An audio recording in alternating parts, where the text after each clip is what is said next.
Hello, everyone, and welcome to Rokture Ramblings, where I discuss topics around digital marketing, marketing technology, and marketing operations for the financial services industry. My name is Fernando Pena, and I'm the founder of Rokture, where I can help you master the digital channel. Today's topic is one that, again, there's a lot of discussion around. And the reason being is that this is the sort of granddaddy of marketing when it comes to digital marketing. And that, of course, is email. So, do email campaigns still work? Is the big question. So, today I'm going to be going over the history of email, email campaign types, mistakes that many make, best practices, and also what lies ahead. So, in terms of the history of email, I just mentioned it's considered really the grandfather of all outbound marketing from a digital perspective. It's been around forever since the beginning of the internet. In fact, I think that the first outreach on the internet was done via email. So, historically, it did have a very high conversion rate and also engagement rate. And this was because it was something that was new, it was innovative, and it was something that people were really excited about. So, anytime that they got an email, they were going to respond back and they were hopefully going to be doing so in a very favorable manner.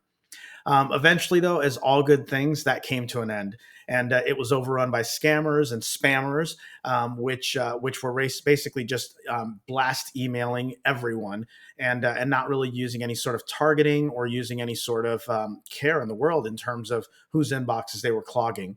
So, of course, when that happens, we get restrictions, and they're evolving, but they really do include both a technology restriction coming from email providers themselves that are trying to keep spam out, and also a lot of regulatory restrictions. So that's something that we'll touch upon a little later because it is a concern for a lot of marketers, and rightfully so, is because there are oftentimes many hefty fines and also damaged reputations for brands that have to be concerned with when it comes to making sure that you acknowledge these regulatory restrictions and that you do the right thing from a marketing perspective. So it is still effective, very effective, in fact, but it has to be properly managed, and you have to make sure to observe all the restrictions that are out there so that you don't find yourself in trouble. So, campaign types. There's obviously going to be a number of different types, just as you can see the different types of shoes that are out there. But I'm going to really try to break it down into or categorize them into three different categories. So, the first one are opt-in audiences. And these are individuals that have explicitly said, I want you to email me. Examples of this are newsletters, for example, or it could be if somebody comes into your website and a page pops up that says subscribe. Then they enter their information and they explicitly acknowledge that they want you to send promotional materials to them. So that is the one that is under the least amount of scrutiny because there's a relationship that's established, and there's also a request for this type of information. So therefore, there's not really concern that you're doing something that's not being requested. There, of course, are some unwritten rules where you don't want to abuse that privilege, but for the most part, you've been given free reign and you can now interact with that individual on an as needed basis. The next one is piggyback and partnerships. I mentioned newsletters earlier, so this is another example where sometimes newsletter providers will say, hey, for a fee, we'll allow you to speak to our client base. And our client base has said that they're okay with partners reaching out to them. And that's sort of a piggyback type of method or process or relationship and partnership based.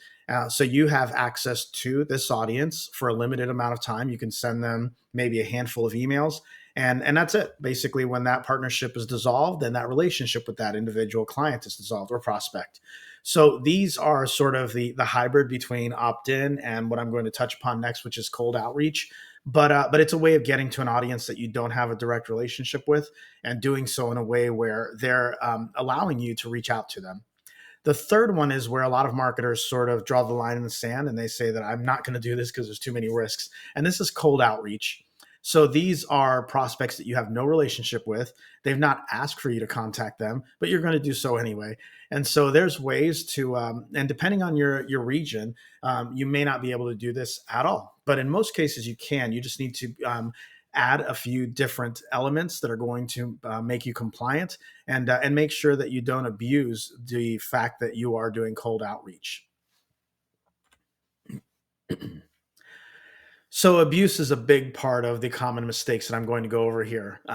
The first one, and this is a big one because the thing is that if you unfortunately run afoul of one of these laws or restrictions, there could be hefty fines coming your way, and also there's the damage to the brand reputation.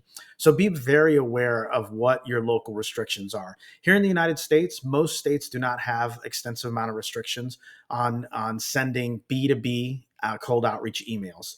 And notice I did make a distinction there because consumer laws are very different. When you're sending B2C, that is a different type of campaign. And so there's going to be a little bit more scrutiny as to what you can do. Now, the way around that, of course, is to make sure to observe any sort of do not mail lists. So if you see that someone is on a do not mail list, then do not even attempt to put them into a campaign. Most email platforms have that built in. So that will be something that they automatically remove those do not contacts from your list so that when the email goes through, then you don't run afoul of these laws and restrictions.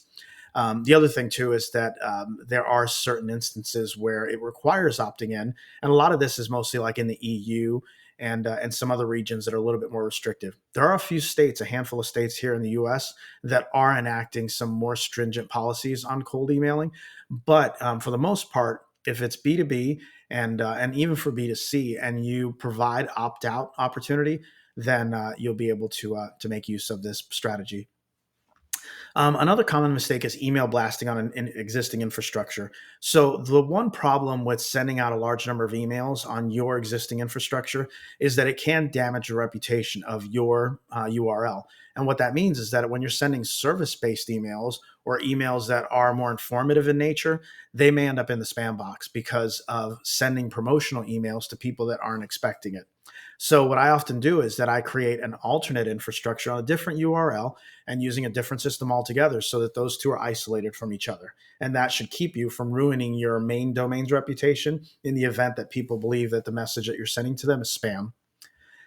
The next part is over personalization. So this is where AI has, of course, just proliferated throughout the world, and so that's created a little too much personalization in some cases. And what I mean by that is that you are being a little bit creepy in terms of how much information you have at your disposal and making the email outreach a little too over personalized. The other thing too is that when it comes to personalization, you're only as good as the data that you're making use of to provide that personalization.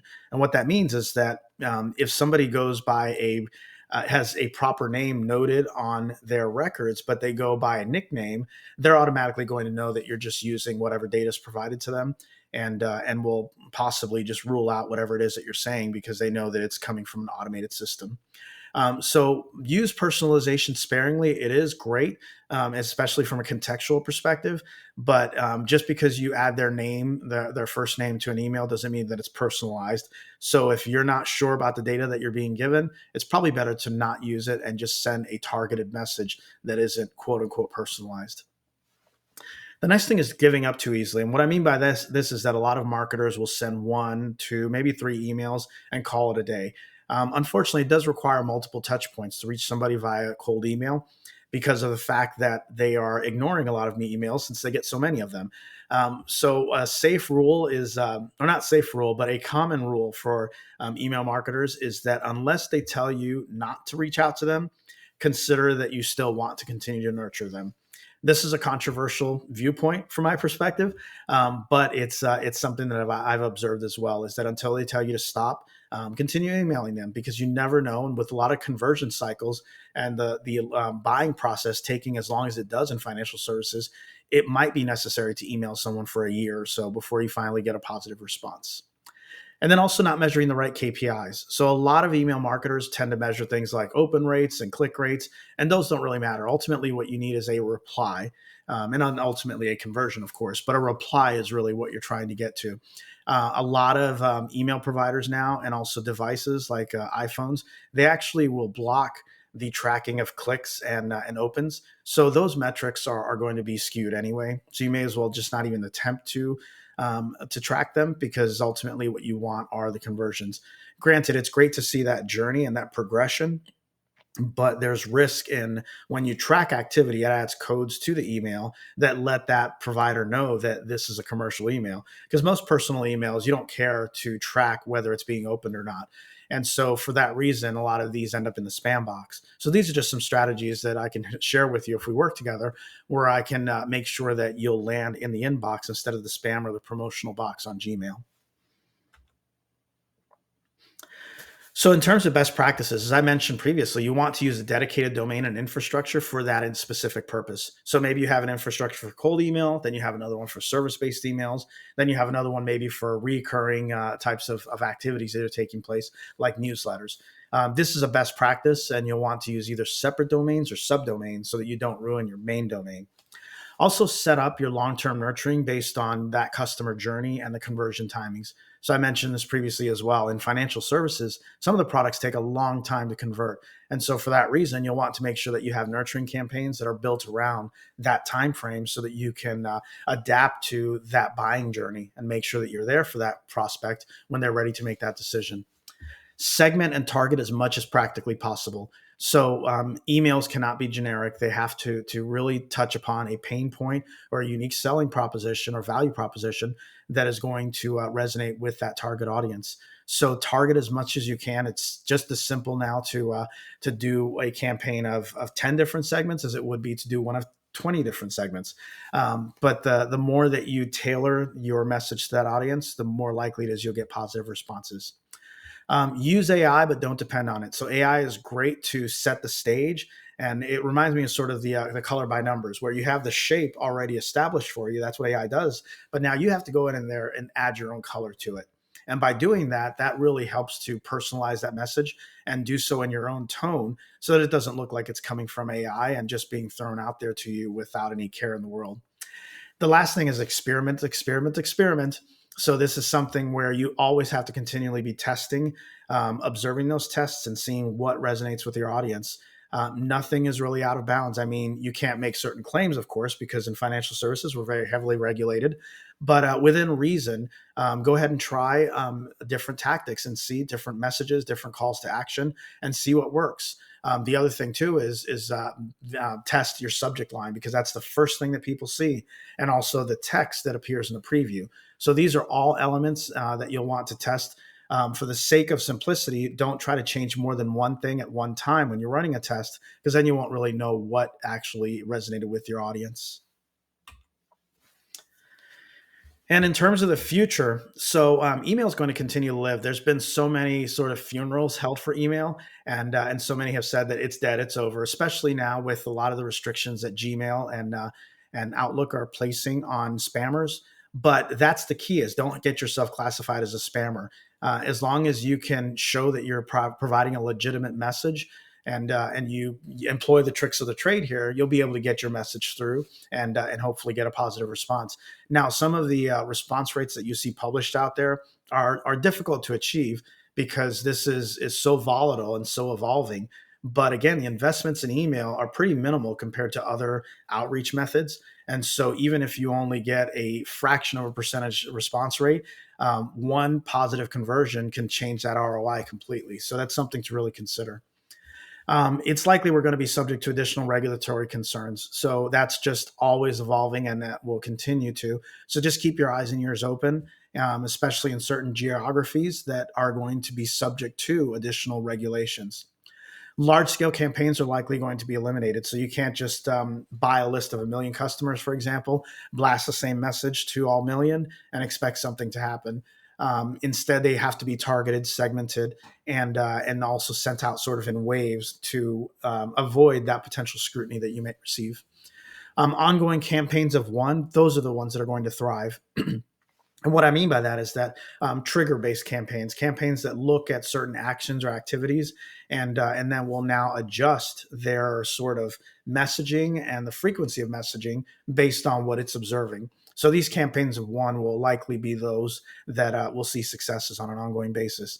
And cold emailing is going to become more difficult, but it still will remain effective, just because, as I mentioned before, you're able to scale and you're able to get your message out to a large number of potential prospects without the investment and the sort of creative challenges that do take up so many other channels and outreach efforts. So these are all things that I've seen in many years of working this type of outreach for a number of different organizations, and I've been there since almost the beginning. So if you find that all this information is helpful and valuable to you, and you would like to discuss how I can help your organization try to leverage this channel, please reach out to me. Here's my contact information. You can find me on LinkedIn.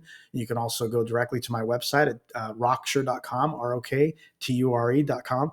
So thank you for your time, and I look forward to presenting the next topic. Until then, bye bye. Hello, everyone, and welcome to Rokture Ramblings, where I discuss topics around digital marketing, marketing technology, and marketing operations for the financial services industry. My name is Fernando Pena, and I'm the founder of Rokture, where I can help you master the digital channel. Today's topic is one that, again, there's a lot of discussion around.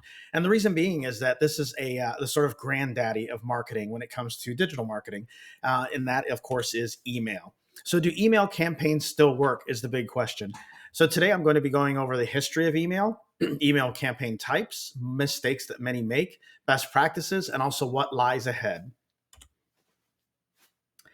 So, in terms of the history of email, I just mentioned it's considered really the grandfather of all outbound marketing from a digital perspective. It's been around forever, since the beginning of the internet. In fact, I think that the first outreach on the internet was done via email.